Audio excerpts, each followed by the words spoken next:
अब शुरू होने जा रहा है देश का सबसे बड़ा मुकदमा, आपकी अदालत, रजत शर्मा के साथ।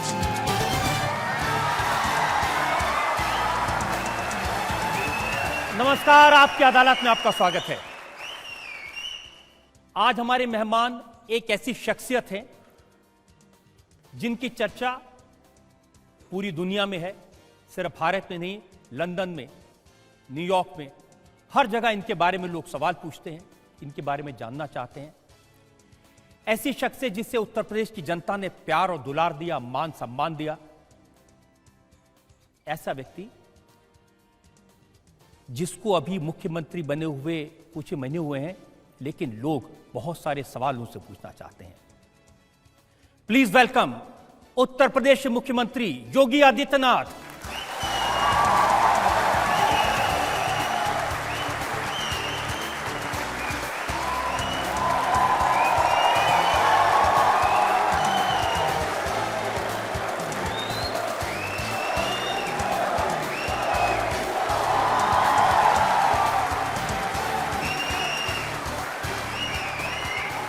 और एक और खास बात मैं आपको बता दूं, आपकी अदालत में आज जज उत्तर प्रदेश की जनता है, आप सब लोग हैं, आप सब लोग फैसला करेंगे आज के मुकदमे का। और इससे पहले कि इल्जामात और सवालात का सिलसिला शुरू करें, मैं सवाल पूछूं, सफाई मांगू योगी आदित्यनाथ से। एक नजर योगी आदित्यनाथ के पॉलिटिकल करियर। उत्तराखंड के गढ़वाल में एक राजपूत परिवार में जन्मे अजय सिंह को आज सारा देश योगी आदित्यनाथ के नाम से जानता है। बचपन से ही तेज दिमाग वाले अजय सिंह ने गढ़वाल विश्वविद्यालय से गणित में बीएससी की पढ़ाई की, फिर महंत अवैधनाथ के संपर्क में आए। 26 साल की उम्र में संन्यास लेकर योगी आदित्यनाथ का नाम पाया। आम सन्यासियों से अलग रहकर योगी आदित्यनाथ ने धैर्य और राजनीति के बीच संतुलन साधते हुए जन सेवा का रास्ता चुना। योगी आदित्यनाथ ने गोरक्षपीठ की धार्मिक जिम्मेदारी के साथ साथ महंत जी की राजनीतिक विरासत भी संभाली। 1998 में लोकसभा चुनाव जीतकर योगी आदित्यनाथ सबसे कम उम्र के सांसद बने। लगातार 5 बार लोकसभा चुनाव जीतने वाले योगी आदित्यनाथ 2017 के विधानसभा चुनाव में बीजेपी के फायर ब्रांड स्टार प्रचारक रहे। योगी ने 175 से ज्यादा सभाएं की और बीजेपी को प्रचंड बहुमत दिलवाया। योगी आदित्यनाथ सन्यासी से चीफ मिनिस्टर बने, उत्तर प्रदेश की कमान संभाली। योगी आदित्यनाथ की दिनचर्या कड़े अनुशासन में बंधी है, विवादों से नाता है। आपकी अदालत में मुख्यमंत्री योगी आदित्यनाथ अपनी पैरवी खुद करेंगे। तो आइए मुकदमा शुरू करते हैं। आपकी अदालत में पहला इल्जाम उत्तर प्रदेश के मुख्यमंत्री योगी आदित्यनाथ।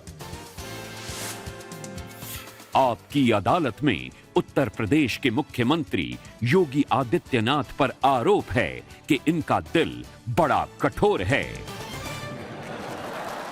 योगी जी, आपके साथ जो कॉलेज में पढ़ते थे साथी संगी, ये कहते हैं, बीरेन बहुखंडी ने बताया कि आप 22 साल की उम्र में अचानक गायब हो गए। ऐसे वक्त जब लोग आपको प्यार करते थे, आपकी प्रखर बुद्धि की सराहना करते थे, आप बहुत अच्छे स्टूडेंट थे, लेकिन संगी साथियों को छोड़ के, परिवार को छोड़ के अचानक चले गए। देखिए, सच है, लेकिन जीवन का कोई उद्देश्य तो होना चाहिए। वह क्षण अत्यंत कठिन होता है, लेकिन वो मैंने निर्णय लिया। मैंने अपने कॉलेज के दिनों में अखिल भारतीय विद्यार्थी परिषद और इस दुनिया के सबसे बड़े स्वयंसेवी संगठन राष्ट्रीय स्वयंसेवक संघ की कार्यपद्धति को, राष्ट्र के प्रति उनके समर्पण के भाव को देखा, तो मेरे मन में आया कि मुझे भी इस दिशा में कार्य करना चाहिए। और उस समय मेरा संवाद और मेरा संपर्क हुआ राम जन्मभूमि मुक्तयज्ञ समिति के अध्यक्ष गोरक्ष पीठाधीश्वर पूज्य महंत विद्यानाथ जी महाराज से। उन्होंने मुझे 2-3 बार गोरखपुर बुलाया, लेकिन मैं चूँकि विद्यार्थी परिषद और राष्ट्रीय स्वयंसेवक संघ के कार्यक्रमों के साथ इतना जुड़ा हुआ था कि समय नहीं मिल पा रहा था। लेकिन जब राम जन्मभूमि आंदोलन बहुत तीव्र और आगे बढ़ा तो मुझे लगा कि अब मुझे उस मिशन में आगे बढ़ जाना चाहिए, तो मैं गोरखपुर चला गया। और बाद में ये मेरा सौभाग्य है कि गोरक्ष पीठाधीश्वर पूज्य महंत विद्यानाथ जी महाराज ने मुझे अपना शिष्य स्वीकार किया। मैंने उनसे संन्यास की दीक्षा ली और फिर एक नाथ योगी के रूप में मैं आया। लेकिन संन्यास लेने के पहले मैंने अपने पूज्य गुरुदेव के सामने कुछ प्रश्न उससे रखे थे, क्योंकि ऋषिकेश और हरिद्वार में रह करके मैंने ये देखा था कि बहुत सारी चीज़ें मेरे सामने आई थी, देखता था मैं। संन्यास का मतलब क्या पलायन है, और अगर पलायन है तो मैं पलायन जीवन में पलायन का रास्ता नहीं अपनाना चाहता था। मैंने इस बात को कहा कि मैं संन्यास का मतलब सेवा से जोड़ करके देखना चाहता हूँ। उन्होंने कहा कि गोरक्षपीठ जिस अभियान के साथ जुड़ी हुई है, एक बार तुम उसको देखो। तो 6 महीने का समय दिया उन्होंने मुझे, और मुझे लगा कि वास्तव में संन्यास का जो सही अर्थ है उसको गोरक्ष पीठाधीश्वर महंत विद्यानाथ जी महाराज जी रहे हैं। तो उन्होंने मुझे शिष्य के रूप में स्वीकार किया, मैंने उन्हें गुरु के रूप में स्वीकार किया, और मैं सन्यासी के रूप में, योगी आदित्यनाथ के रूप में सबके सामने आ गया। लेकिन वो व्यक्ति जिसको सब लोग प्यार करते थे इतना कठोर कैसे हो सकता है? माता पिता को नहीं बताया, भाइयों को नहीं बताया, बहन को नहीं बताया। देखिए, एक छोटे परिवार से एक बड़े परिवार में सन्यास के रूप में मेरा आगमन है। व्यक्ति परिवार के बारे में जब सोचता है तो सोच बड़ी संकुचित होती है। जब पूरे समाज के बारे में, पूरे राष्ट्र के बारे में सोचता है, वो विराट सोच है, ये सही मायने में हिंदुत्व की सोच है, और उस सोच को है।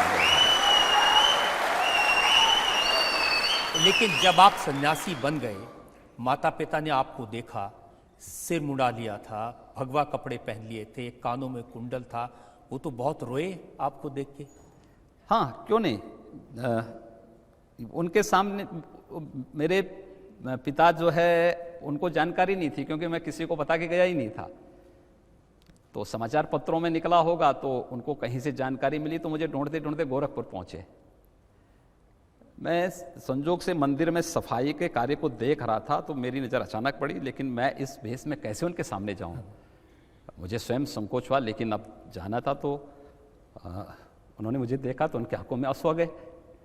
लेकिन मैं उनको ढांढस बंधवाया, बिठाया, ले गया। बिठा करके फिर मैंने अपने पूज्य गुरुदेव से फ़ोन से, गोरखपुर में नहीं थे लेकिन मैंने उनको फ़ोन से सूचना दी। तो मुझे पूज्य गुरुदेव को लगा कि ऐसा नहीं हो कि मैं फिर अपने पिता के साथ चला जाऊं। तो उन्होंने मुझसे पूछा कि तुम्हारी मानसिकता क्या है। मैंने कहा नहीं, मैंने जब संन्यास ले लिया है तो मैं तो गोरखपुर में ही रहने के लिए आया हूं, लेकिन आपको वास्तविकता से अवगत कराना मेरा कर्तव्य है। मैंने आपको बताया है। उन्होंने फिर बातचीत किया, उन्होंने बताया कि भाई देखो, तो जीवन का उद्देश्य होता है। खैर, उन्होंने बाद में इसको स्वीकार भी किया कि नहीं भाई, तुम्हारा मार्ग ठीक है, तुमने जो किया ठीक किया है, अच्छा है, हमारी शुभकामनाएं हैं, हमारा आशीर्वाद है। आपके बारे में रिसर्च करते करते मुझे ये भी पता चला कि आपकी बड़ी बहन थी, 5 साल बड़ी, जो आपको पहली क्लास में जब जाते थे तो उंगली पकड़ के ले जाया करती थी जंगल के रास्ते से स्कूल। हाँ। और सबसे ज़्यादा करीबी वही थी आपकी। लेकिन इतने बरस अलग रहे, 20-21 साल में आप उनसे मिले नहीं, बस 1-2 बार मिले। मैं सही बता रहा हूँ कि मैंने जीवन में जो कुछ भी सीखा है अपनी माँ और अपनी बहनों से सीखा है। वो मुझे पढ़ाते थे। मेरी माँ मुझे, यानी मुझे अक्षर का ज्ञान मेरी माँ ने कराया, लेकिन और पूरे उस स्कूली शिक्षा के बारे में भी इंग्लिश मेरी बहन मुझे पढ़ाती थी। लेकिन जब मैंने कहा ना कि एक छोटे परिवार से एक बड़े परिवार में एक सन्यासी के रूप में मेरा मिलन है, और मैंने उसको उस रूप में मैं जीवन जी रहा हूं, और पूरे समाज को एक परिवार के रूप में लेकर के आगे बढ़ने का प्रयास कर रहा हूं।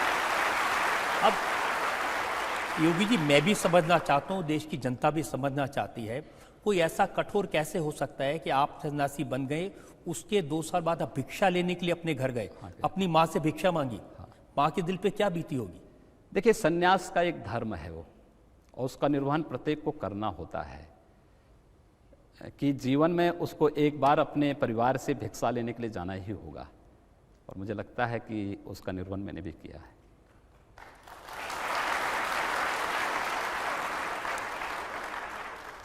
तो कभी मन में ये ख्याल नहीं आया कि मैं भी घर बसा लूं? देखिए, व्यक्ति ने जब एक बार निर्णय ले लिया है, मैं उन लोगों की स्थिति को पहले से देख रहा हूं जिन्होंने घर बसाया है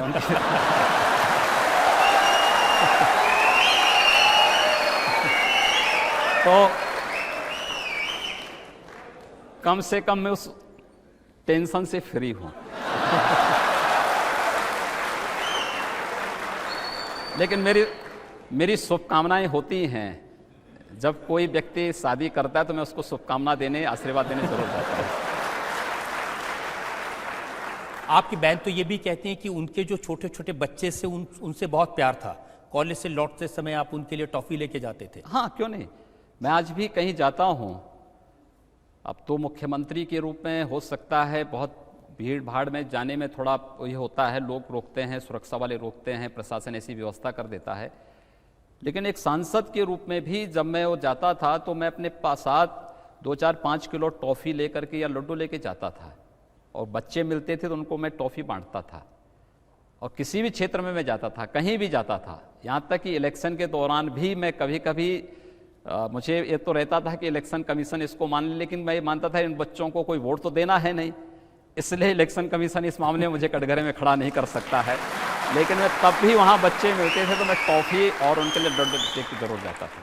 उत्तर प्रदेश की परंपरा योगी जी ये रही है कि कोई मुख्यमंत्री बनता है तो फिर अपने बेटे को मुख्यमंत्री बनाता है, फिर बेटा अपने बेटे के लिए तैयारी करता है, और हमने तो देखा पूरे परिवार में लड्डू बंटते हैं। देखिए, आदरणीय मोदी जी ने और आदरणीय अमित शाह जी ने चुनाव के पहले इस बात को कहा था ना कि प्रदेश से परिवारवाद और जातिवाद को समाप्त करना है।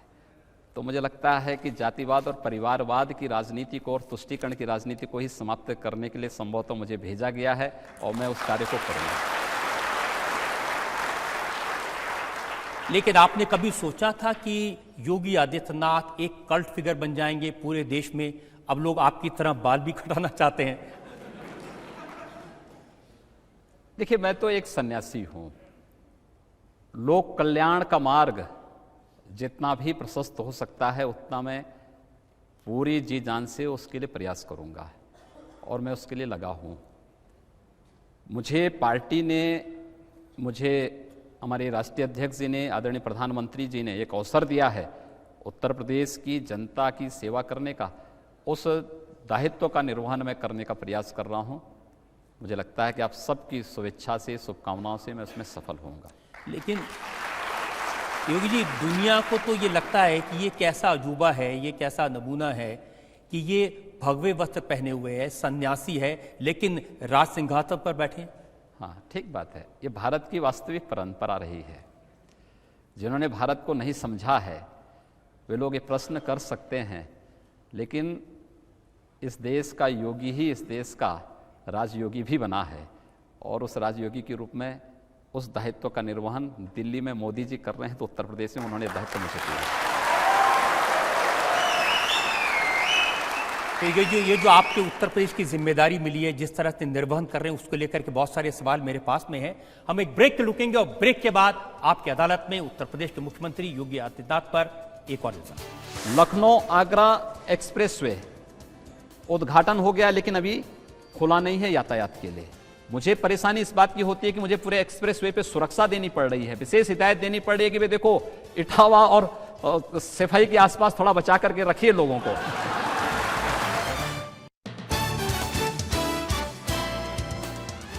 Welcome back.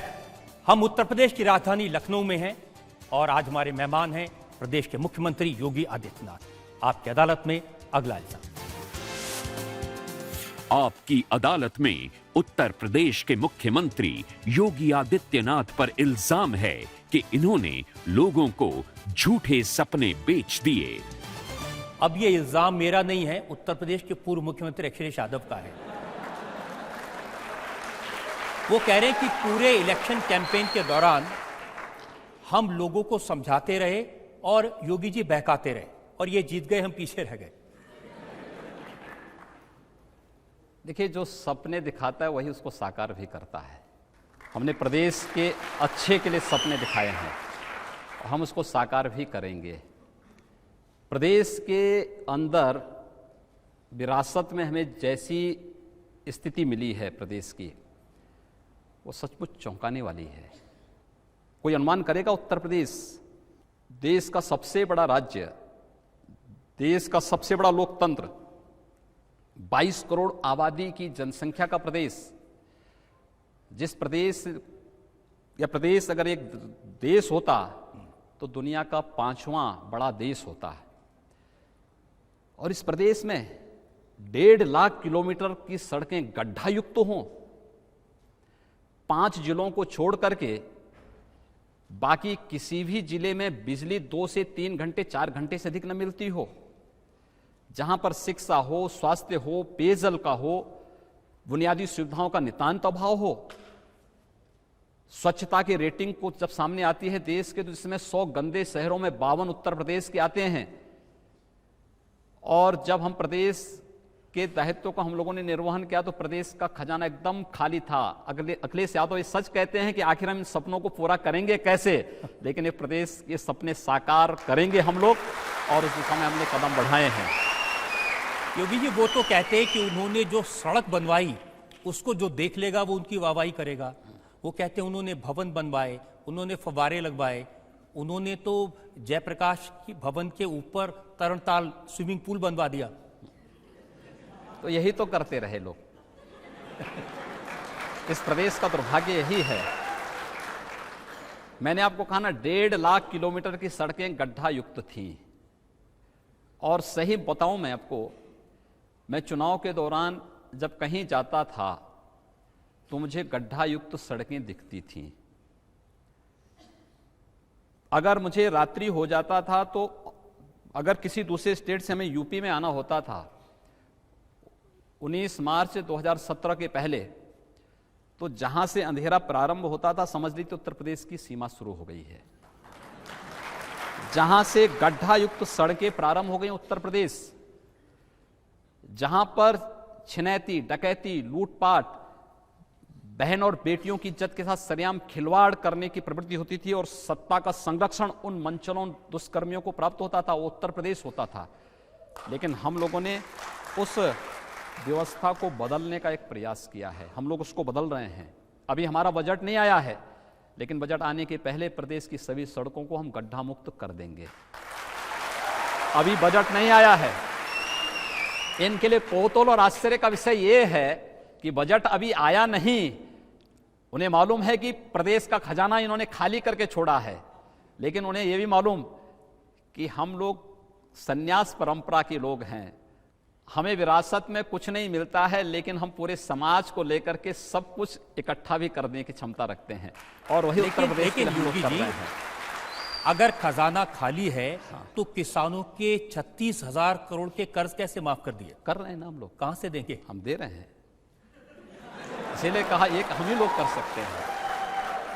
इस देश का कोई योगी ही कर सकता है। हमने सभी फिजूल खर्चे बंद करवा दिए हैं। आप अनुमान करिए वित्तीय अनुशासनहीनता की क्या पराकाष्ठा थी। यहां पर पीपीआर बनता है गोमती रिवर फ्रंट का 160 करोड़ का, डीपीआर बनते बनते वो चला जाता 660 करोड़। 2 वर्ष में योजना पूरी होनी थी। जनवरी 2015 से प्रारंभ हुई योजना, जनवरी 2017 में संपन्न होनी थी।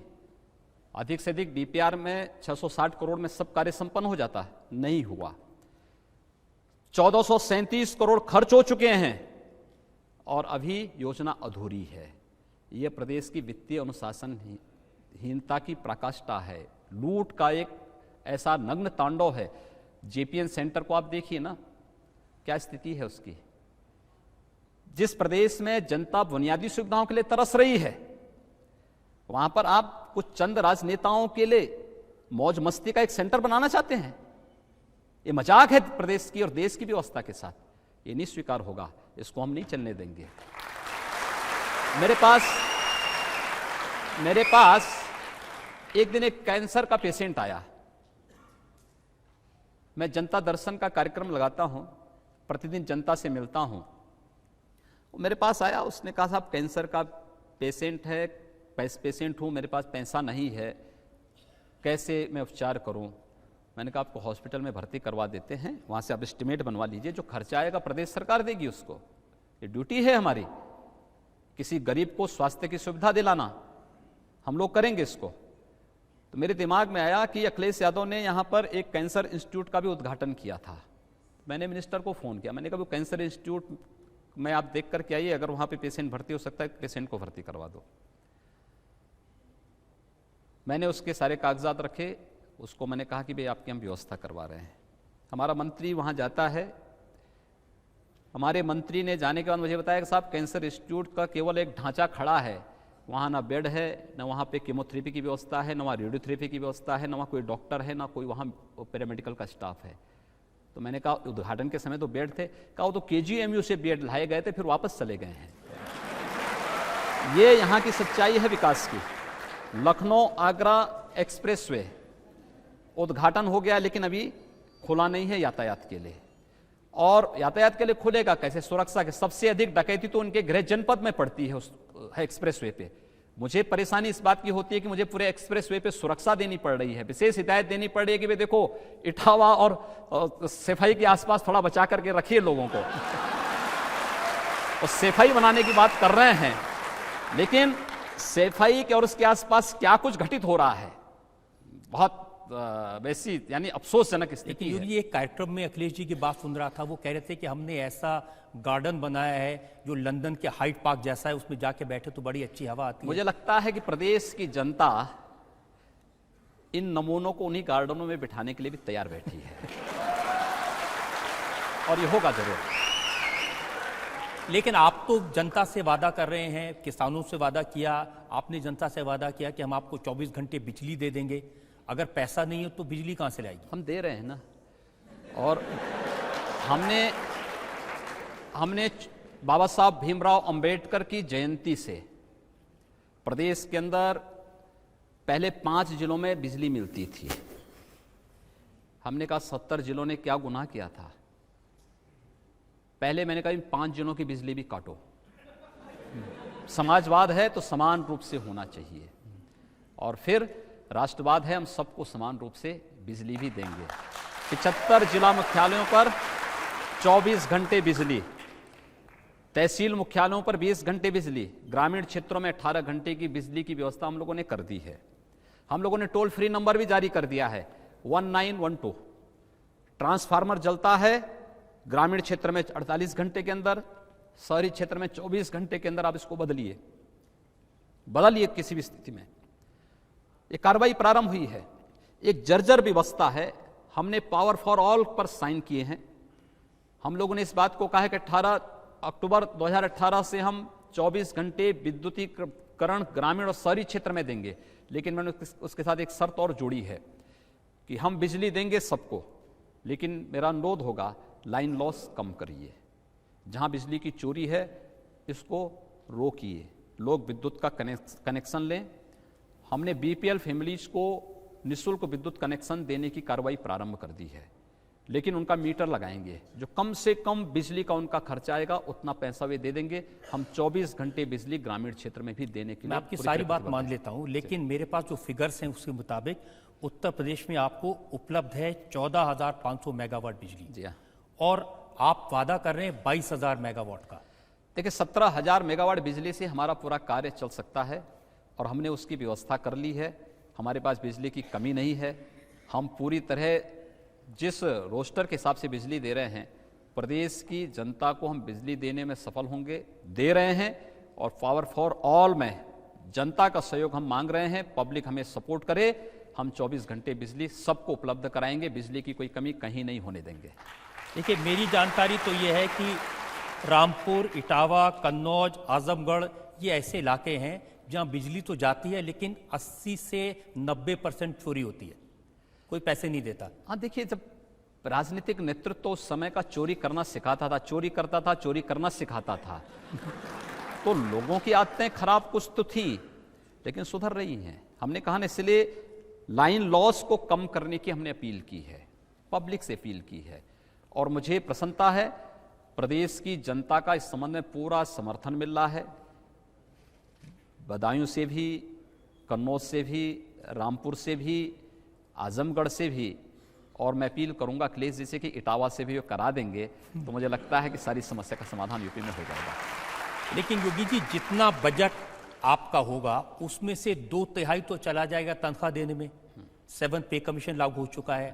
जो बचा कुछ आप किसानों को कर्ज माफ कर देंगे तो विकास के काम तो सारे रुक जाएंगे। देखिए, पिछली सरकार के वित्तीय अनुशासन यानी अनुशासनहीनता इतनी ज़्यादा थी। दूसरा, हम लोगों ने कटौती भी बहुत ज़्यादा की है। आपको संभवतः ये नहीं होगा कि पिछले वर्ष तक प्रदेश के सभी अधिकारी और अधिकतर मंत्री इस मौसम में, गर्मियों के सीजन में, वे विदेशों के दौरा करते थे। वहाँ से क्या सीख के आ रहे हैं किसी को पता नहीं होता था। हम लोगों ने इस बार सबकी छुट्टियां रद्द कर दी हैं। हमने अपने सभी मंत्रियों से कहा है कि गर्मियों की छुट्टियों में आप जिलों में जाइए, वहाँ दौरा करिए, सड़कों को देखिए, किसानों का गेहूं क्रय किया जा रहा है कि नहीं किया जा रहा है इसको चेक करिए, प्राथमिक स्वास्थ्य केंद्र, सामुदायिक स्वास्थ्य केंद्र, जिला चिकित्सालयों की स्थिति देखिए, पेयजल की स्थिति देखिए, जनता की समस्याओं को सुनिए। जनप्रतिनिधियों से भी हम लोगों ने यही अपील की है, अधिकारियों से भी कह दिया गया। बहुत सारी फाइल आई थी कि साहब विदेश दौरा इनका प्रस्तावित है। मैंने कहा पैसा कहाँ से आएगा? कि साहब ये तो राज्य सरकार देगी। तो मैंने कहा राज्य के पास पैसा नहीं है, आप यहाँ काम करिए, अपने विभाग में परफॉर्म करिए। आप ये बात को मानिए कि विभाग में तभी रहेंगे जब आप परफॉर्म कर पाएंगे, अन्यथा कोई गारंटी नहीं है। यहाँ पर हर चीज़ की गारंटी मिल सकती है, जो परफॉर्म नहीं कर पाएगा वो यहाँ रह सकता है, इसकी कोई गारंटी नहीं दे सकता। आपको जाना होगा और इसलिए सभी लोग काम कर रहे हैं। एक नई कार्य संस्कृति हम लोग प्रदेश के अंदर ला रहे हैं। लोग कार्य करें। मैं स्वयं 18 से 20 घंटे कार्य करने को तैयार हूं, मेरे मंत्री कार्य करने को तैयार हैं, प्रशासन भी उसके साथ सहयोग करें। और मुझे प्रसन्नता सब लोग कैसे मुकाबला करेंगे? आपने तो अपने घर के सारे एयर कंडीशनर निकलवा दिए। देखिए, मुझे लगता है कि एयर कंडीशन ही हर जगह के लिए नहीं, पूरे प्रदेश में क्या प्रदेश की जनता एयर कंडीशन में रह रही है क्या?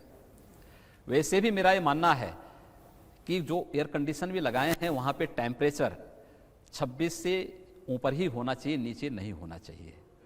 क्योंकि भाई हम लोग कार्य कर रहे हैं, टेम्परेचर 25 और 26 के बीच में रखते हैं, तो हम अगर धूप में भी निकल जाएंगे तो हम पे असर नहीं पड़ने वाला है।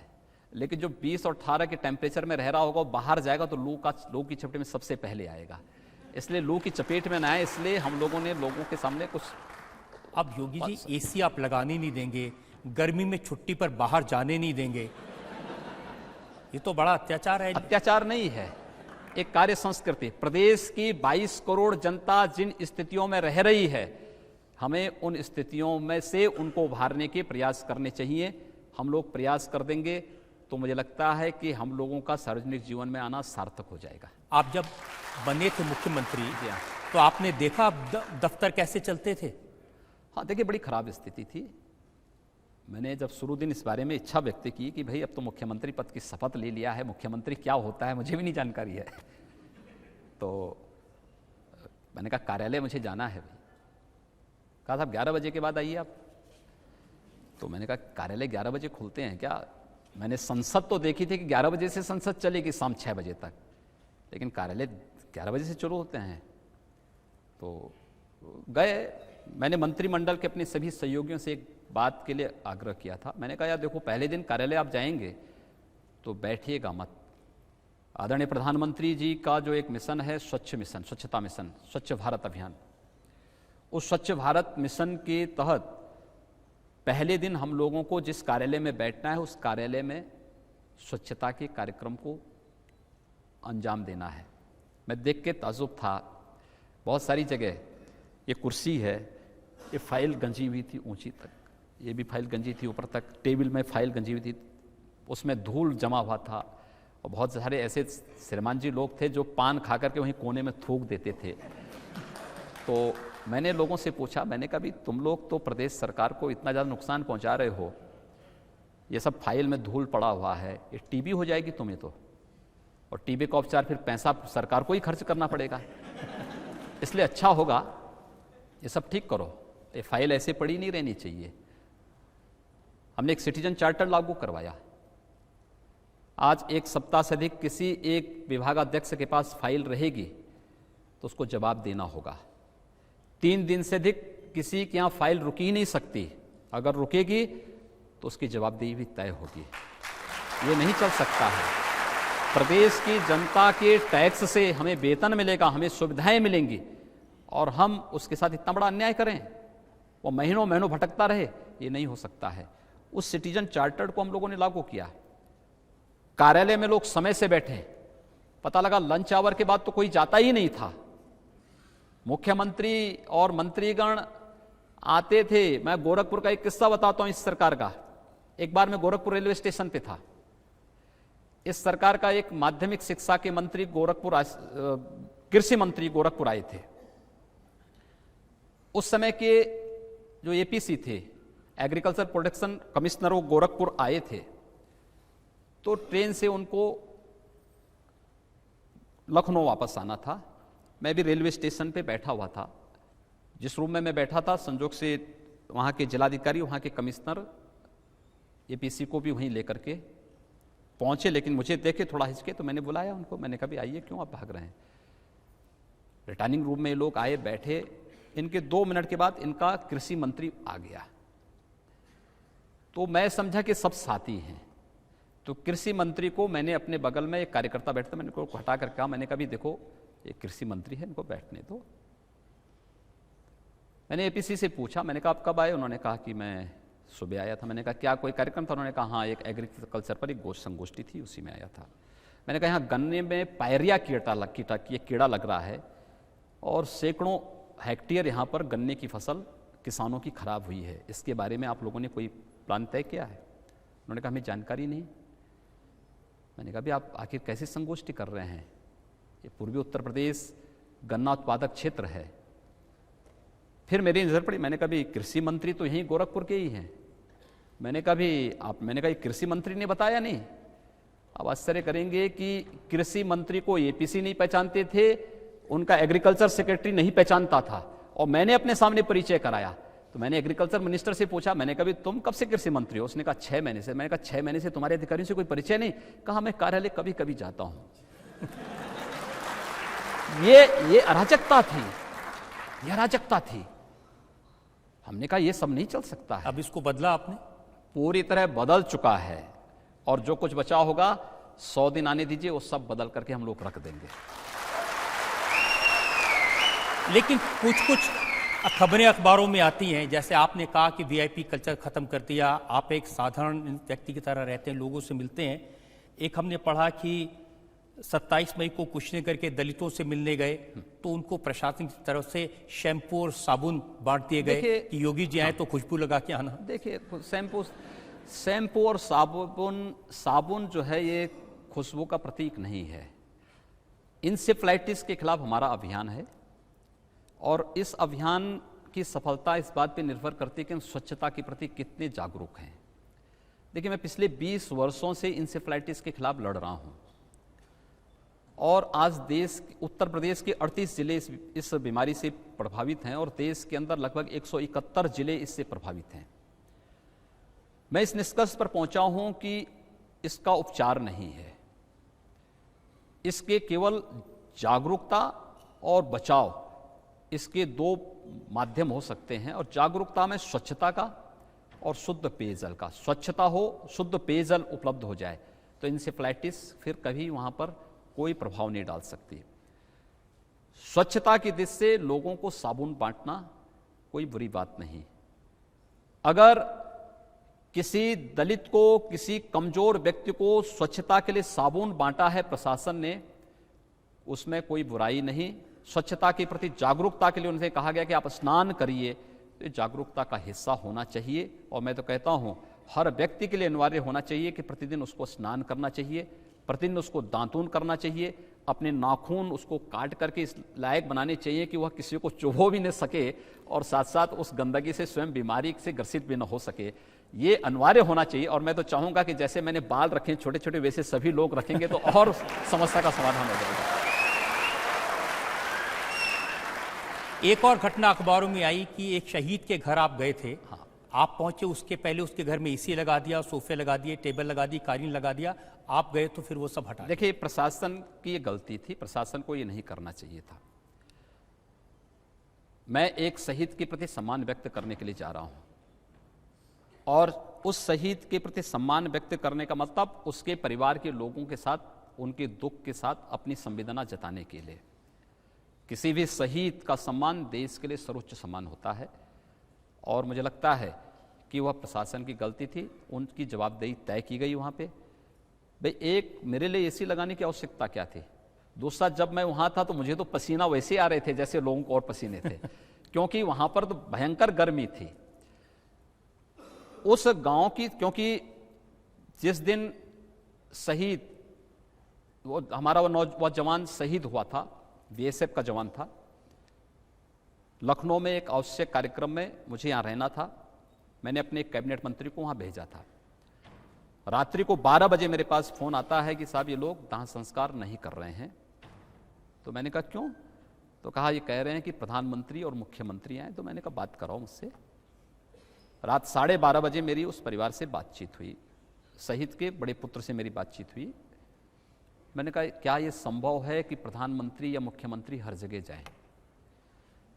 अगर ये संभव है तो मुझे तो आने में कोई दिक्कत नहीं, मैं तो आऊँगा ही।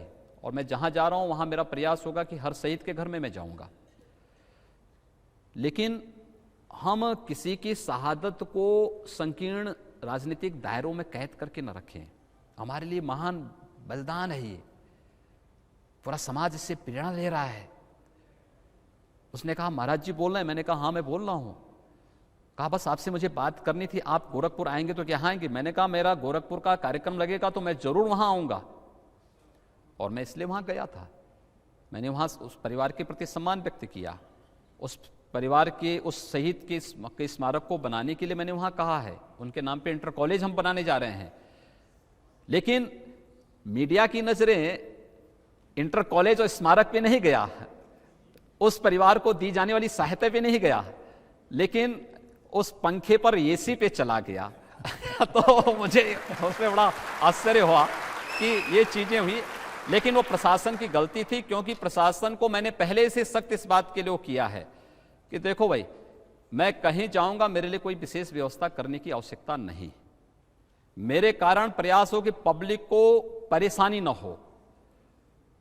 लेकिन मैं कहीं जा रहा हूं, मेरी मजबूरी बन जा रही है एक बिगड़ी हुई व्यवस्था में हॉस्पिटल को, मंडी को, किसी सड़क को, किसी तालाब को, किसी स्कूल को जाकर के निरीक्षण करना, देखना पड़ रहा है एक सिस्टम को ठीक मीडिया करने की के लिए। नजर तो आप पर इसलिए भी रहती है कि आपसे अपेक्षा ऐसी है।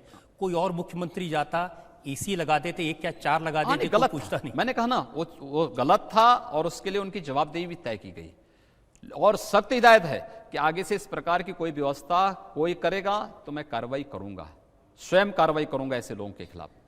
और कहीं यह ना हो कि सार्वजनिक स्थल पर ही ऐसे लोगों को अपमानित होना पड़े, वो चीजें आगे से कतई न हो, इस प्रकार की हिदायत स्पष्ट दी गई थी। लेकिन ये सही है कि जो पिछली सरकार ने योजना शुरू की थी, एक कार्यक्रम में अखिलेश यादव बोल रहे थे, वो कह रहे थे कि हमने 18 लाख लैपटॉप बांटे और ऐसी योजनाओं को उन्होंने एम्बुलेंस की व्यवस्था की, उन सब चीजों को आपकी सरकार ने बंद कर दिया। देखिए, हमारी सरकार किसी भी अच्छी योजना जो उत्तर प्रदेश की जनता, उत्तर प्रदेश की बहन बेटियों, उत्तर प्रदेश के नौजवानों, उत्तर प्रदेश के किसानों के हित में होगी, उसको किसी को हम बंद नहीं करने जा रहे हैं। हमारे लिए हम लोग राजनीतिक जीवन में, सार्वजनिक जीवन में इसलिए नहीं आए हैं कि किसी के प्रति राजनीतिक प्रतिशोध की भावना से कार्य करें। इतनी फुर्सती कहाँ है कि व्यक्ति प्रतिशोध किसी से निकाल सके। यहाँ पे तो श्वास लेने की फुर्सत नहीं, लेकिन जो प्रदेश के हित में होगा हम उसको लागू करेंगे। लेकिन जो केवल उनके स्वयं के हित के लिए थी, उनको तो हमें रोक लगानी ही चाहिए और रोकेंगे भी हम। खास तौर से बहुत सारी ऐसी योजनाएं थी, आप अनुमान करेंगे 3500 करोड़ रुपए केवल समाजवादी पार्टी के कार्यकर्ताओं को पेंशन देने के नाम पर। 3500 करोड़ 3500 करोड़, ये नहीं चलेगा, ये सब बंद होगा। और कहीं ऐसा ना हो कि ज्यादा मांग करेंगे तो जांच शुरू हो जाएगी, तो कहीं जांच शुरू होते होते उसकी वसूली न प्रारंभ हो जाए। इसलिए गनीमत रहे, वो वहीं तक सीमित रहे तो अच्छा होगा। इसी प्रकार से तमाम अन्य योजनाओं में। और ये कौन एम्बुलेंस की बात कर रहे हैं? एनएचएम के अंतर्गत भारत सरकार स्वयं देना चाहती है पैसा। 150 लाइफ सपोर्ट एम्बुलेंस जिसमें मॉनिटर हैं, वेंटिलेटर्स हैं, ऐसी 150 एम्बुलेंस भारत सरकार 2014 में मोदी जी के प्रधानमंत्री बनने के बाद उन्होंने हर जिले के लिए 2-2 कार्डियक एम्बुलेंस उपलब्ध करवाने के लिए वो किया। प्रदेश सरकार ने नहीं लिया। ऐसा ना हो कि ये एम्बुलेंस जनता के हित में आए और फिर मोदी जी को श्रेय न मिल जाए, भारतीय जनता पार्टी को श्रेय न मिल जाए। इसलिए हम लोग आए, 1 महीने के अंदर हमने सभी एम्बुलेंस मंगाई, हर जिले में 2-2 लाइफ सपोर्ट एम्बुलेंसेस हम लोग दे दी। और उसकी महत्ता को देखते हुए हम लोगों ने फिर अनुरोध किया कि हमें 100 और एम्बुलेंस उपलब्ध करवा दें। आज हम लोग 100 नई और एम्बुलेंस मंगा रहे हैं। बड़े जिलों में हम 1-1, 2-2 और उपलब्ध करवाएंगे। लेकिन प्रदेश की जनता का हित जिससे भी होगा उस प्रकार की योजनाओं को प्रदेश में हम बड़ी मजबूती के साथ बिना लॉन्ग लपेट के हम लोग लागू करेंगे। योगी जी, बहुत सारी अपेक्षाएं हैं लोगों की आपसे, बहुत सारे जनता के भी सवाल होंगे। एक और ब्रेक के लिए रुकेंगे और ब्रेक के बाद आपकी अदालत में योगी आदित्यनाथ पर जनता के मुकदमे का अगला भाग। आपने तो जनता से कहा था कि मेरी सरकार बनेगी तो गुंडों को चेतावनी है, या तो काम छोड़ दे गुंडागर्दी का या बाहर चले जाए, लेकिन हालत तो खराब है। जिन लोगों के अनैतिक और अवैध कृत्यों पर सरकार ने लगाम लगाया है, वे लोग अगर अपराध करेंगे ठोक दिए जाएंगे और वही कार्य हम करेंगे।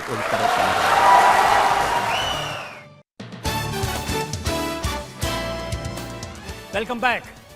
हम लखनऊ में हैं और हमारे साथ हैं उत्तर प्रदेश के मुख्यमंत्री योगी आदित्यनाथ। आपकी अदालत में अगला इल्जाम। आपकी अदालत में उत्तर प्रदेश के मुख्यमंत्री योगी आदित्यनाथ पर इल्जाम है कि इनके शासन में कानून व्यवस्था का बुरा हाल है।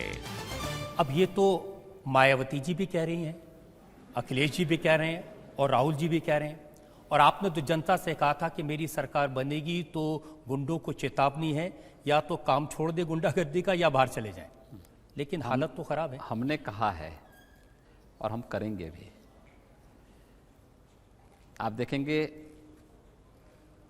बहुत शीघ्र आपको प्रदेश के अंदर लगेगा। यद्यपि इस बात का एहसास सबको है, कुछ क्षेत्रों में घटनाएं घटित हुई हैं और दुखद हैं, लेकिन हम चिन्हित कर चुके हैं कौन लोग इन घटनाओं को कर रहे हैं।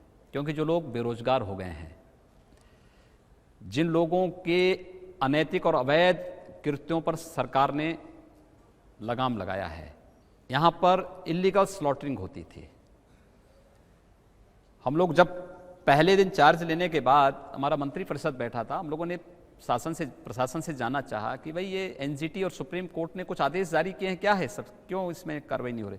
कहा साहब ये कभी नहीं हो सकता है। हमने कहा जो कभी नहीं हुआ वही तो करने के लिए हम लोग आए हैं, और इसीलिए इलीगल स्लॉटरिंग 24 घंटे के अंदर बंद होनी ही चाहिए, ये हम चाहते हैं।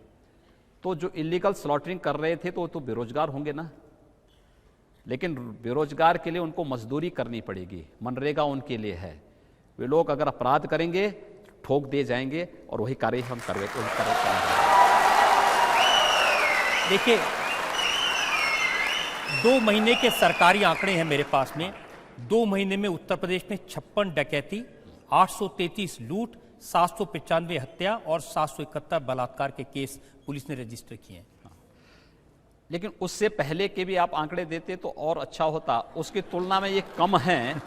एक दूसरा, ये कम इसलिए दिखाई, कम हैं भी इसलिए क्योंकि एक तो कुछ तो सुधार हुआ है, क्योंकि हमने मंचलों और सौदों पर एंटी रोमियो स्क्वाड भी यहाँ गठित करके कार्रवाई प्रारंभ की है। दूसरा, अभी एक हम लोगों ने सामान्य चेतावनी दी है। ये अपराध जो आंकड़े आपके सामने इसलिए हैं क्योंकि हमने प्रशासन को इस बात की सख्त हिदायत दी है कि कोई भी पीड़ित आता उसकी एफआईआर लॉन्च करिए। 100% एफआईआर लॉन्च किए जाने के बावजूद आंकड़े पिछली बार की तुलना में कम हैं, जब अपराध की एफआईआर लॉन्च दर्ज नहीं होती थी। लेकिन ये आंकड़े ज़्यादा हैं, फिर भी हम लोग इसको एक चुनौती के रूप में ले रहे हैं और हम लोग इस आंकड़ों को पूरी तरह समाप्त करवा करके उत्तर प्रदेश में कानून का राज लाएंगे, क्योंकि हमें विकास करना है, उत्तर प्रदेश में सुशासन लाना है। तो कानून का राज उसकी प्राथमिक गारंटी है और वो कानून का राज प्रदेश के अंदर होगा। आप देखना बड़ी बड़ी मछलियां हमारे जाल में फंसती हुई दिखाई दे रही हैं, बहुत शीघ्र बड़ा परिणाम हम लेकर के आने वाले हैं। योगी जी, मथुरा में जो डकैती की घटना हुई जिसमें 2 व्यापारियों की हत्या हुई, 7 करोड़ लूट कर ले गए, ये बड़ी घटना थी। बुलंदशहर में जिस तरह से सड़क पर गैंग रेप की घटना हुई, लूट की घटना हुई, ऐसी ही घटना पिछले प्रशासन में हुई थी, तब बहुत भारतीय जनता पार्टी ने सवाल उठाए थे। देखिए, पहले घटनाएं घटित होती थी, अपराधियों को सत्ता का संरक्षण मिलता था। मथुरा में 2 व्यापारियों की दुखद हत्या हुई, लूट की घटना घटित हुई। लूट की घटना के बाद अपराधी भी 5वें दिन पकड़ में आए, और पकड़ में ही नहीं आए, पुलिस के साथ मुठभेड़ में मारे गए। मैं ये मानता हूं कि उनकी जो है उनके माँ बाप के कुछ पुण्य कर्म रहे हैं कि वो जिंदा हैं, अन्यथा उनको इस धरती पर नहीं रहना चाहिए था उन अपराधियों को। और आगे विश्वास करेंगे, उसमें से एक अपराधी ने सुसाइड इसलिए किया क्योंकि उसको भय हो गया था कि अब आगे क्या होने वाला है। आगे भी ये अपराधी इसी प्रकार से आत्महत्या करते हुए दिखाई देंगे, ये निश्चित है, देख लेना। आप कह रहे हैं कि पिछली सरकारों में प्रोटेक्शन होता था सरकारों का, अब सहारनपुर से जो खबर आई, वहां जो जातीय हिंसा हुई, ये कहा जा रहा है कि भारतीय जनता पार्टी के एमपी ने करवाया, उन्होंने एसपी को उसके घर में घुसकर मारा। देखिए, सहारनपुर में 20 अप्रैल को जो घटना घटित हुई थी, जिसमें बाबा साहब भीमराव अंबेडकर की शोभा यात्रा को लेकर के मुस्लिम पक्ष ने हमला किया था। सांसद को हमने इस बात को मैंने भी कहा, मैंने कहा देखो, अनुमति नहीं है तो अनुमति के बगैर किसी को भी कोई कार्यक्रम नहीं करने दिया जाएगा, प्रशासन नहीं करने देगा। तब तक एसपी के घर में वो पहुंच चुके थे। मैंने फोन से कहा, मैंने कहा आप सीधे वहां से निकलिए, कोई भी ऐसी कार्रवाई नहीं होनी चाहिए जो। उसके बाद जिसने भी वहां घटना की, जो भी कैमरे में आ गए थे, एफआईआर लॉन्च हुआ, कार्रवाई हुई। हम लोगों ने कभी यह भेदभाव नहीं किया कि अपराधी का रंग देख करके, उसका टीका देख करके, उसकी टोपी देख करके कार्रवाई नहीं की।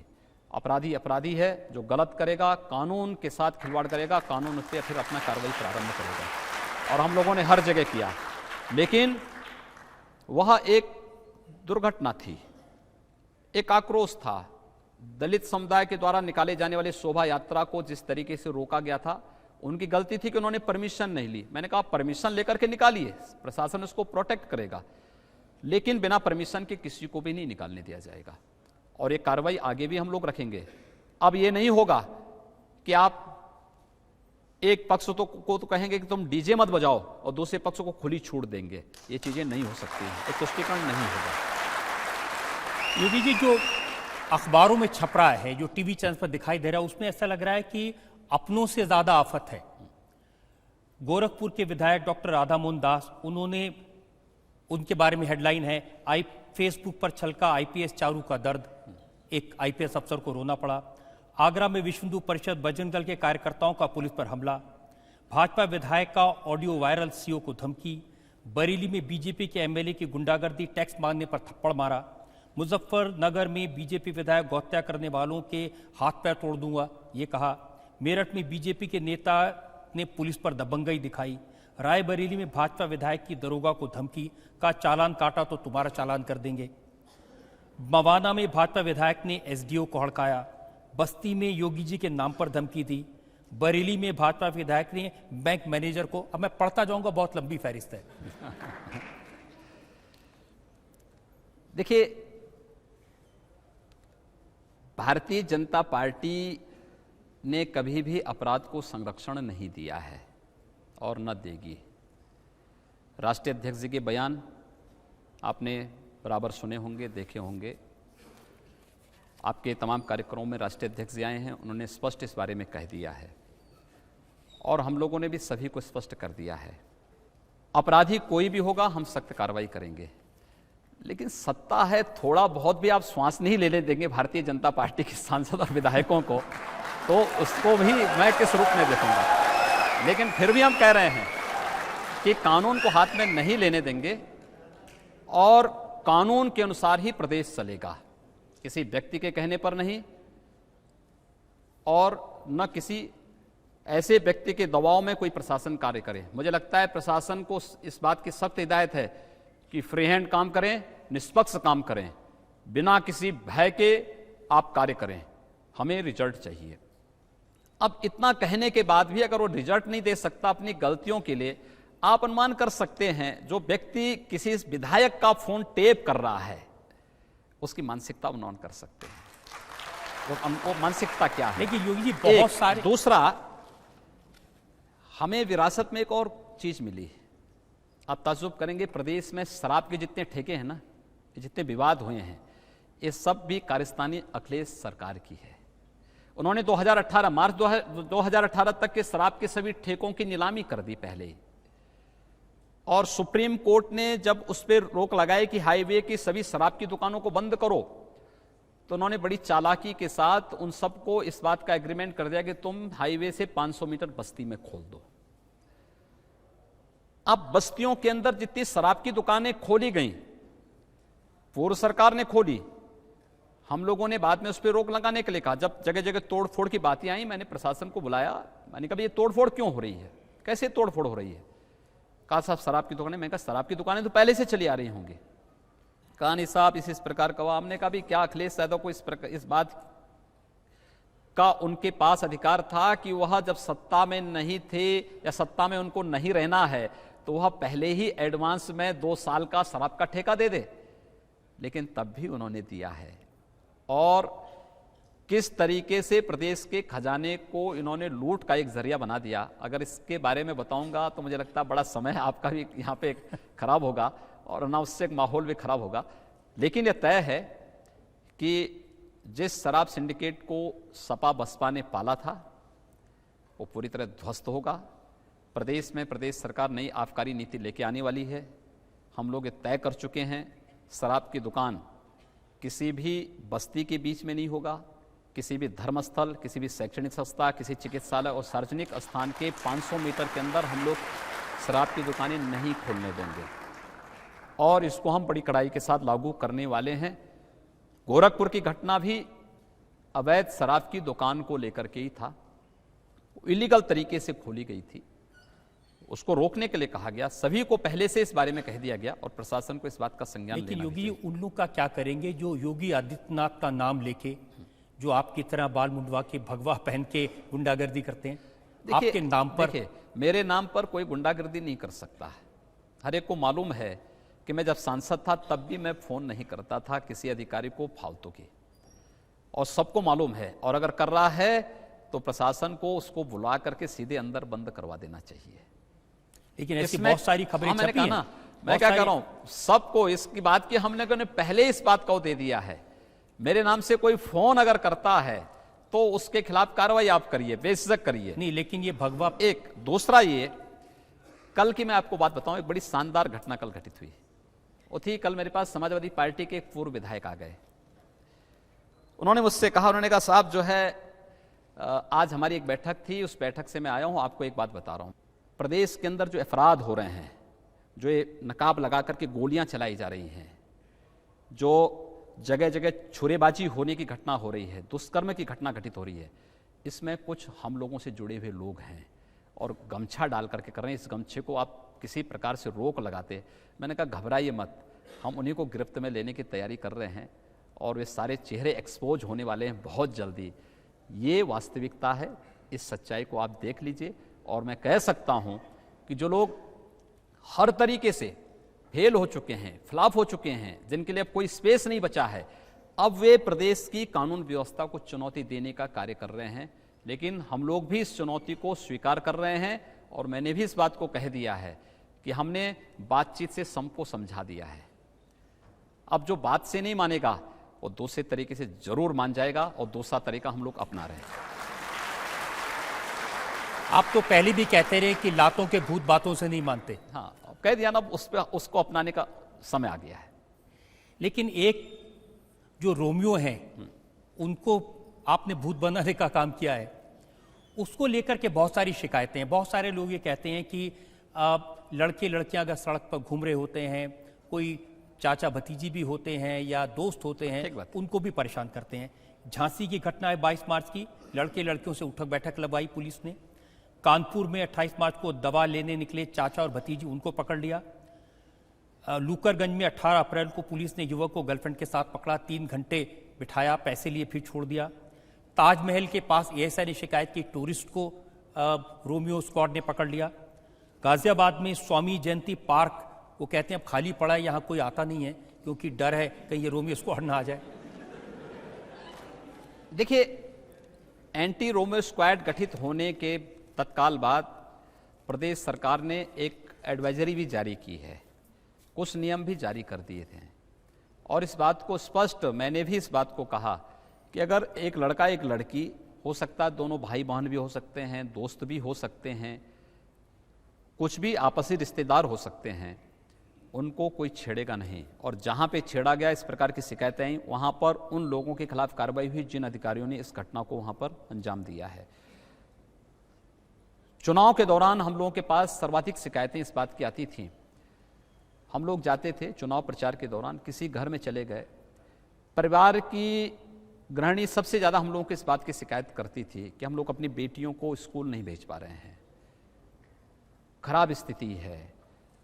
पश्चिमी उत्तर प्रदेश में तो बहुत सारी जगह ऐसी थी जहां पर परिवार के लोग बालिकाओं को विद्यालय या तो भेजना बंद कर दिए थे, या किसी हॉस्टल में दूर प्रदेश के बाहर उन्होंने कर दिया था, या फिर उनको जो है किसी रिश्तेदार के यहाँ भेज करके पढ़ाते थे। अब बताइए, किसी बालिका को अपने माँ बाप के साथ रहने का अवसर न मिले, उसको हॉस्टल में भेजना पड़े, उसको जो है रिश्तेदार के यहाँ भेजना पड़े, सुरक्षा की गारंटी सरकार न दे सके, ये हमारे लिए लज्जाजनक स्थिति है और ये स्वीकार नहीं हो सकता है। इसलिए हम लोगों ने कहा कि नहीं, एक कार्रवाई होगी। और एंटी रोमियो स्क्वाड केवल तात्कालिक परिस्थिति के लिए नहीं था, एक निरंतर चलने वाली प्रक्रिया होगी। प्रदेश में हम इसको और तीव्र गति से लागू करेंगे, बहन और बेटियों की सुरक्षा सुनिश्चित करेंगे। बस इतना आश्वासन दे दीजिए कि उत्तर प्रदेश में प्यार मोहब्बत करने वालों को कोई नहीं पकड़ेगा। मैंने कहा ना, उसके लिए तो पहले एडवाइजरी जारी हो चुकी है। प्यार और मोहब्बत के लिए कहीं कोई दिक्कत नहीं, लेकिन प्यार और मोहब्बत के नाम पर कोई झूठ और फेराब नहीं होना चाहिए। किसी छल और कपट को भी हम किसी भी प्रकार की इजाजत नहीं देंगे, और मुझे लगता है मुझे उससे आगे मत बुलवाने दीजिए। क्योंकि रिसर्च करते करते मुझे पता चला, आप जिस कॉलेज में पढ़ते थे तो 50 स्टूडेंट थे, सिर्फ 3 लड़कियां थी, तो वहां तो स्कोप था नहीं कोई। ऐसा नहीं है, देखिए ऐसा नहीं है, ये समाज है। इस समाज के अंदर हम लोगों को कहीं ना कहीं उस प्राचीन व्यवस्था के संस्कार देने पड़ेंगे जहां गांव की बेटी सबकी बेटी, गांव की बहन सबकी बहन मानी जाती थी। और अगर हम संस्कार दे सकेंगे तो तमाम प्रकार के कुछ संस्कारों और अपराध को भी हम रोकने में सफल हो जाएंगे। अब जनता में जो लोग सवाल पूछना चाहते हैं पूछिए। मेरा योगी जी सिर्फ एक ही छोटा सा क्वेश्चन है कि सर, चाहे वो गवर्नमेंट के किसी डिपार्टमेंट में काम करता हो, आईएएस हो, पीसीएस हो, कोई भी हो, जब भी वो गलत काम करता है तो आप उसे ट्रांसफर क्यों देते हैं, डिसमिस क्यों नहीं करते? क्योंकि जब मैं जब मुख्यमंत्री पद की शपथ लिया तो 1 महीने 1.25 महीने तक हम लोगों ने कोई ट्रांसफर पोस्टिंग नहीं की, तो लोग कहने लगे सही तो कुछ कर ही नहीं रहे हैं। हमने कहा यार कार्य करने दो। हम लोगों ने उसके बाद देखा कि ट्रांसफर पोस्टिंग आवश्यक है, हम लोगों ने करना प्रारंभ किया, और हम पहले इस बात को चेतावनी दे चुके हैं कि ट्रांसफर पोस्टिंग में, सस्पेंशन में हम लोगों का विश्वास नहीं है। आवश्यकता पड़ेगी तो घर भेजने की तैयारी करेंगे और पूरी तरीके से करेंगे, और बहुत शीघ्र इस प्रकार की कार्रवाई को हम लोग अंजाम देने वाले हैं। लेकिन ये लगा कि गलती हुई, पहले दिन ही ट्रांसफर कर देने चाहिए थे। नहीं, कोई आवश्यकता नहीं थी। मेरा ये मानना है हर एक व्यक्ति को सुधरने का अवसर देना चाहिए। लीडरशिप जब गलत हो, पॉलिटिकल विल पावर न हो, तो स्वाभाविक रूप से प्रशासन करेगा क्या? मुख्यमंत्री और मंत्री अपने कार्यालय में कभी बैठे ही नहीं हैं, अपने कैंप कार्यालय से व्यवस्थाएं चलाते थे, और उसके बाद शाम 6 बजे के बाद उनकी अपनी पर्सनल लाइफ हो जाती थी। आप सार्वजनिक जीवन में हैं, सार्वजनिक जीवन में रहने वाला व्यक्ति की कोई पर्सनल लाइफ नहीं हो सकती है और नहीं होनी चाहिए। उसका 24 घंटे खड़ा होना पड़ेगा। बहुत सारी जगह से हमारे पास ये बात आई, मैंने 9 बजे से 11 बजे तक प्रत्येक जिला मजिस्ट्रेट को, प्रत्येक पुलिस अधीक्षक से कहा है कि आप अपने कार्यालय में जन शिकायतों की सुनवाई करिए। बहुत सारी जगह से आया कि साहब एक कभी हुआ नहीं। मैंने कहा जो नहीं हुआ वही तो करवा रहे हैं, वही तो करवाएंगे, क्यों नहीं होगा। आप सार्वजनिक जीवन में हैं, किसी महत्वपूर्ण उस पर हैं, आपकी कोई पर्सनल लाइफ नहीं होनी चाहिए। आप समाज के लिए कार्य करिए और नहीं तो फिर उस पद से मुक्ति पाइए। बस दो ही ऑप्शन आपके पास हैं, इसके अलावा तीसरा नहीं हो सकता है, और हम लोग उस दिशा में कार्य कर रहे हैं। बहुत सारे लोग सुधर जाते हैं, बहुत सारे लोगों को थोड़ा जगाना पड़ता है, बहुत सारे लोगों को फिर उखाड़ करके फेंकना पड़ता है। तीनों स्थितियों के लिए हम लोग तैयार हैं और हम लोग तीनों स्तर पर कार्रवाई भी करेंगे। एक और ब्रेक के रुकेंगे और ब्रेक के बाद आपकी अदालत में योगी आदित्यनाथ पर इल्जाम और सवालात का एक और। आपने कहा था अगर वो एक हिंदू लड़की को उठाएंगे तो हम 100 मुसलमान लड़कियों को उठाएंगे, अगर वो एक हिंदू को मारेंगे तो हम 100 मुसलमानों को मारेंगे। एक कंडीशनल बयान थे, और कंडीशनल बयान इस बात को लेकर के, वो तो मैं आज भी कह रहा हूं कि अगर कोई अपराधी किसी निर्दोष व्यापारी को मारेगा, किसी राह चलती हुई बहन और बेटी की इज्जत के साथ खिलवाड़ करेगा, तो फिर उसके खानदान को तय करना होगा कि उसको इस धरती पर रहना है कि नहीं रहना है। तो हम तब भी तय करेंगे। Welcome back. आपकी अदालत में आज हमारे मेहमान हैं उत्तर प्रदेश के मुख्यमंत्री योगी आदित्यनाथ। आपकी अदालत में अगला इल्जाम। आपकी अदालत में उत्तर प्रदेश के मुख्यमंत्री योगी आदित्यनाथ पर आरोप है कि इनके शासन में मुसलमानों में खौफ है। अब यह कहा जा रहा है योगी जी, जिस दिन से आप मुख्यमंत्री बने हैं, जो मुसलमान भाई बहन हैं उनके मन में खौफ है, डर है, आशंका है कि यूपी में रहने देंगे कि नहीं रहने देंगे। पिछले 70-72 दिनों में तो किसी मुसलमान के ऊपर कोई कहर नहीं ढाया गया कहीं भी। एक दूसरा, हम लोग केंद्र में आदरणीय मोदी जी को आदर्श मान करके कार्य कर रहे हैं। उन्होंने 2013 में एक मंत्र दिया था, सबका साथ सबके विकास का। ये सरकार उसी तर्ज पर कार्य कर रही है। हम योजनाएं सबके लिए लाएंगे, विकास सबका करेंगे, लेकिन तुष्टीकरण किसी का नहीं करेंगे। सबको सुरक्षा देंगे, सबके विकास को हम आगे बढ़ाएंगे, लेकिन अगर कोई अपराध करेगा तो फिर उस समय कानून अपना कार्य करना प्रारंभ कर देगा। मुझे लगता है ये भय अनावश्यक है। मेरे जनता दर्शन कार्यक्रम में आप ताज्जुब करेंगे, प्रतिदिन 25, 30, 40, 50 मुस्लिम महिलाएं आती हैं, और उनकी पीड़ा को अगर आप सुनेंगे, कोई अपने पिता के साथ, कोई अपनी माँ के साथ, कोई अपने बेटे के साथ, कोई अपनी बहन के साथ, कोई अपने किसी रिश्तेदार के साथ आती हैं, एक ही बात उनकी होती है, हमें टेलीफोन से तलाक देकर के छोड़ दिया गया, हमें एक कागज में भेज करके, चुटकुला भेज करके कह दिया गया कि इनको छोड़ दो। भाई उन लोगों को न्याय तो मिलना ही चाहिए, और अगर उनकी पैरवी करने की बात प्रदेश सरकार कर रही है, मुझे लगता है ये आधी आबादी के सम्मान से जुड़ा हुआ मुद्दा है। उस आधी आबादी को न्याय मिलना ही चाहिए, ये हम लोगों का आग्रह है। और मुझे प्रसन्नता है कि बहुत सारे मुस्लिम संगठनों ने इस अभियान को अपना समर्थन दिया है। मैंने लखनऊ में देखा है, बहुत सारे सिया धर्मगुरुओं ने गौ हत्या को पूरी तरह प्रतिबंधित करने की बात की, गौ मांस को सेवन न करने की उन्होंने खुलेआम वकालत की, इस प्रकार के उन्होंने आदेश जारी किए हैं। मुझे लगता है कि जो लोग संविधान के साथ, कानून के अनुसार, शासन की व्यवस्था के अनुसार चल रहे हैं, उनको कहीं भयभीत होने की आवश्यकता नहीं। सरकार उनकी सुरक्षा करेगी, उनका सम्मान भी उनको वापस कराएगी। लेकिन हाँ, कोई अपने को कानून से ऊपर समझता है, संविधान से ऊपर समझता है, उसके अंदर भय होना जरूरी है। अब योगी जी, आप 3 तलाक की बात करेंगे, आप गौरक्षा की बात करेंगे, और फिर भी सोचेंगे कि मुसलमान बुरा ना माने। भाई मैं कहता हूं तो मुस्लिम धर्मगुरुओं ने इस बात के लिए कर दिया है। उन्होंने 3 तलाक का विरोध कर दिया है, उन्होंने गौ हत्या का विरोध भी करना शुरू कर दिया है, और सभी लोगों को इसको स्वीकार करना चाहिए। मुझे लगता है सब स्वीकार करेंगे। एक सौहार्द की स्थापना होगी। हमें प्रयास करना चाहिए कि सौहार्द कहीं बिगड़ने ना पाए।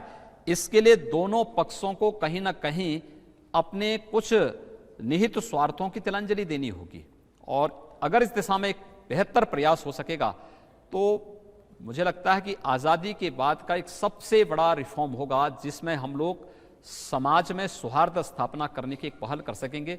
मुझे प्रसन्नता है कि बहुत सारे मुस्लिम धर्मगुरुओं ने इस पहल में आगे आकर के सहयोग किया है। देखिए, मैं आपको साफ साफ पूछ लेता हूं, उत्तर प्रदेश में जिस तरह से बूचड़खाने बंद किए गए, मुस्लिम समुदाय में बहुत सारे ऐसे लोग हैं, कारोबारी हैं, जिनको लगता है कि मुस्लिम समुदाय की आर्थिक कमर तोड़ने के लिए ये काम किया जा रहा है।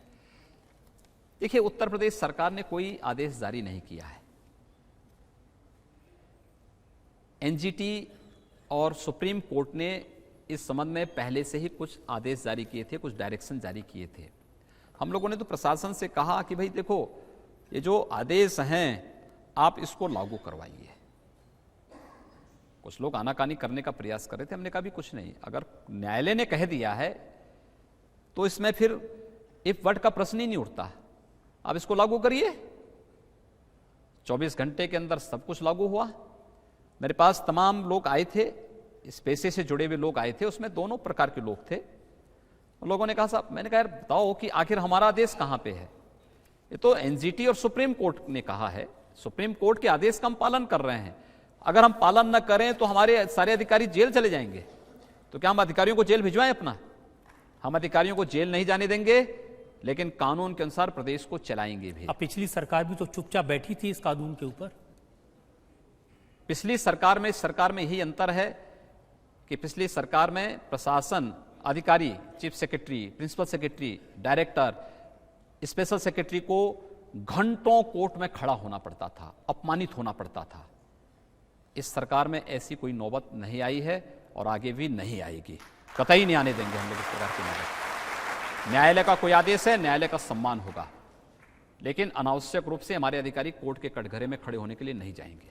लेकिन ये आपकी जो रेपुटेशन है सिर्फ यहाँ नहीं है, अमेरिका तक, न्यूयॉर्क टाइम्स में खबर छपी, हफिंगटन पोस्ट है उसमें खबर छपी।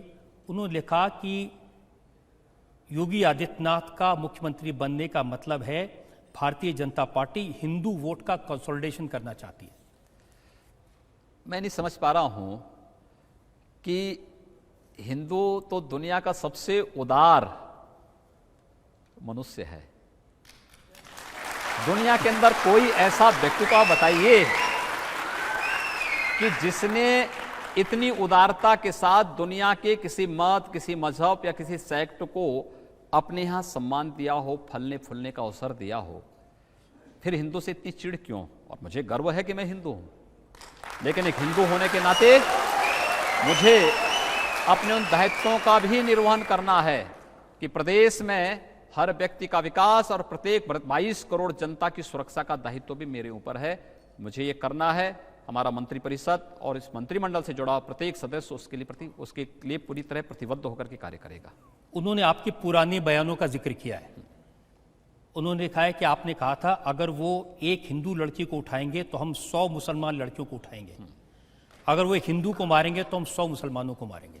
एक कंडीशनल बयान थे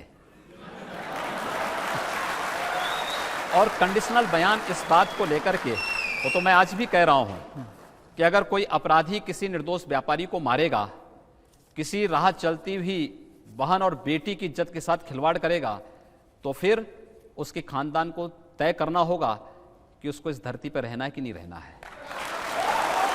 तो हम तब भी तय करेंगे और हम इस प्रकार की अराजकता प्रदेश के अंदर नहीं फैलने देंगे, क्योंकि अराजकता के लिए प्रदेश में कोई जगह नहीं होगी।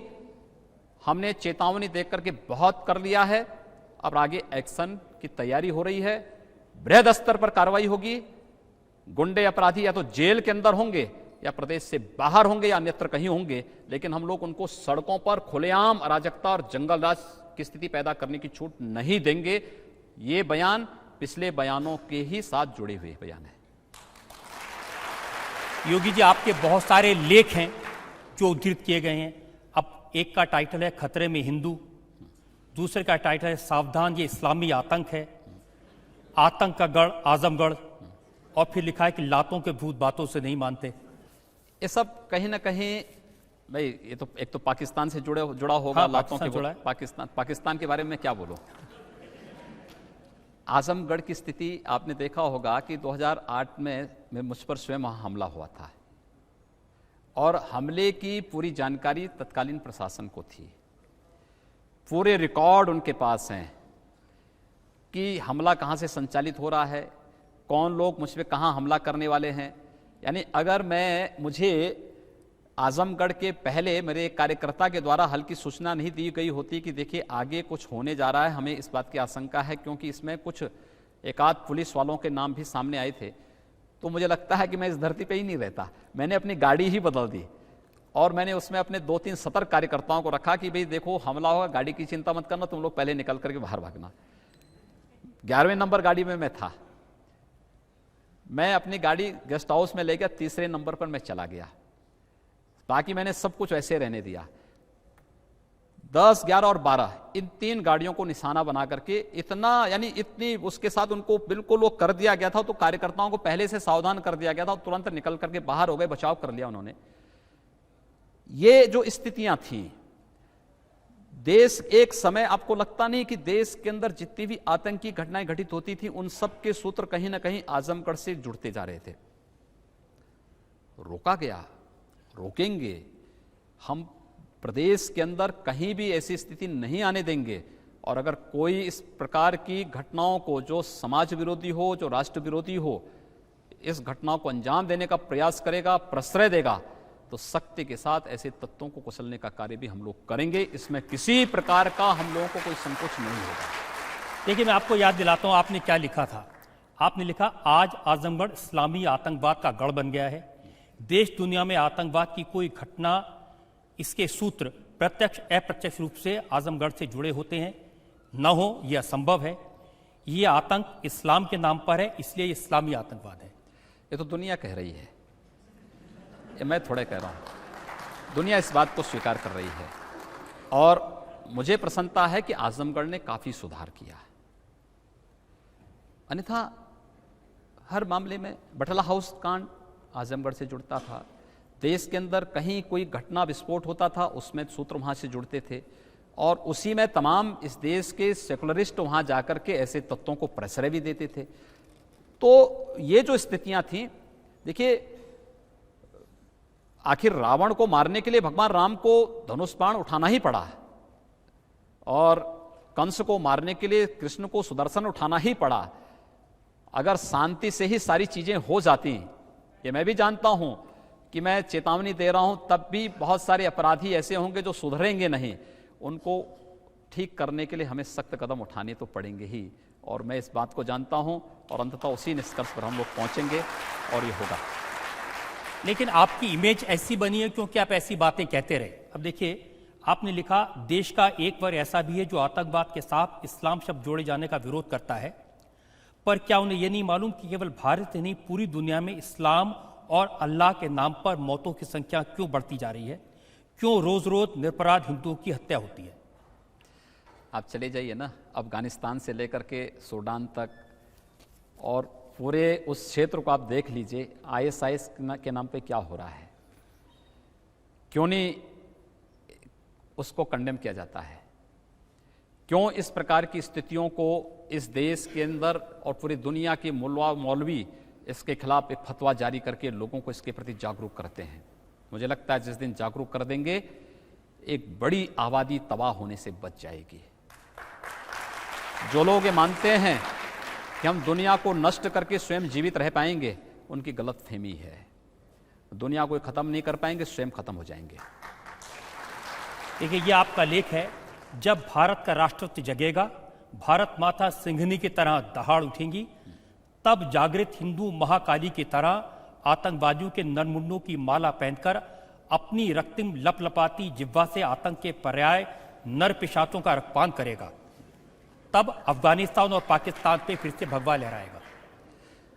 देखिए, अफगानिस्तान और पाकिस्तान तो ये बृहत्तर भारत के ही हिस्से थे। आप रामायण और महाभारत काल में चले जाइए, आखिर माता कैकेयी कहाँ की थी? आप चले जाइए, गांधारी कहाँ की थी? आखिर वो क्षेत्र तो ठीक है, परिस्थितियां बदली, इतिहास ने एक ऐसा तांडव किया कि वे क्षेत्र भारत से अलग होते गए, अलग हुए। लेकिन क्या ये सच नहीं कि बृहत्तर भारत का हिस्सा अफगानिस्तान भी था, पाकिस्तान भी था, वर्तमान का बांग्लादेश भी है, और अन्य तमाम जो आसपास के भूभाग हैं सब बृहत्तर भारत के हिस्से हुआ करते थे। किसी कालखंड में पिछड़े थे, हटे थे, हमसे बिछड़ गए थे। हो सकता है इतिहास फिर करवट ले। अगर दोनों जर्मनी एक हो सकती हैं तो ये मान करके चलिए कि वह दिन जरूर आएगा जिस दिन आईएसआईएस के तांडव को अगर उस समुदाय के लोग स्वयं रोकेंगे नहीं तो मुझे लगता है कि आगे की कार्रवाई के लिए फिर जो मैंने कहा है वही होने वाला है।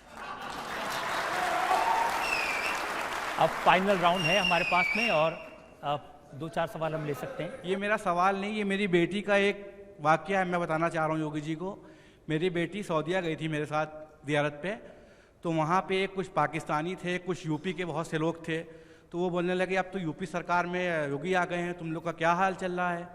तो मेरी बेटी ने जवाब दिया कि जो स्कूल के बाहर गुंडे होते थे वो नहीं खड़े होते हैं, और जो मेडिकल कॉलेज में या जो प्रशासन में लोग देखने जाते थे, आज वो ऐसा मुख्यमंत्री आया है हमारा सीएम कि वो देखने जाता है उनको, उनका स्वास्थ्य का हाल देखता है और उनकी तारीफें करता है।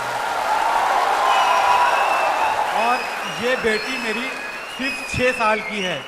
तो उस पाकिस्तानी ने मुझसे कहा, मेरी बेटी से कहा कि जिस दिन तुमको योगी जी या तुम्हारे फादर को या किसी मुस्लिम को गले लगा कर कह देंगे, उस दिन मैं मान लूंगा तुम्हारे योगी जी बहुत महान हैं।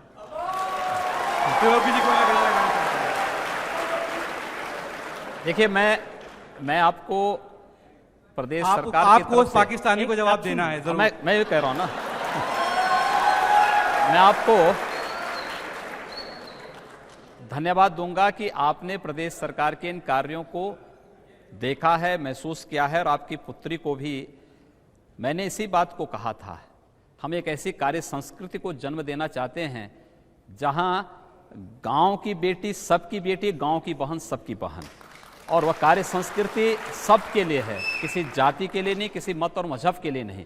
और इसलिए हमने कहा ना कि ये व्यवस्था हम प्रदेश के अंदर लागू करेंगे। हम किसी को अपंग नहीं बनाना चाहते, उसको स्वावलंबी बनाना चाहते हैं, आत्मनिर्भर बनाना चाहते हैं। लेकिन ये भी आप उत्तर प्रदेश के लोगों से कह सकते हैं कि किसी मुस्लिम भाई को, किसी मुस्लिम बहन को डरने की, खौफ में रहने की जरूरत मैंने नहीं। कहा ना, सबका साथ सबके विकास में सब आ जाता है। इसमें किसी को दूसरी चीज कहने की आवश्यकता ही नहीं। जब मैं कह रहा हूं कि ये सरकार पार्टी की नहीं, प्रदेश के 22 करोड़ लोगों की है, तो 22 करोड़ लोगों का विकास और 22 करोड़ लोगों की सुरक्षा की गारंटी हमारी है।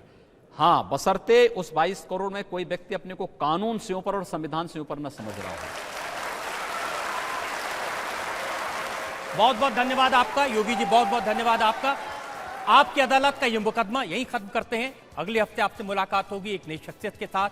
तब तक के लिए नमस्कार और बहुत बहुत धन्यवाद उत्तर प्रदेश की जनता का।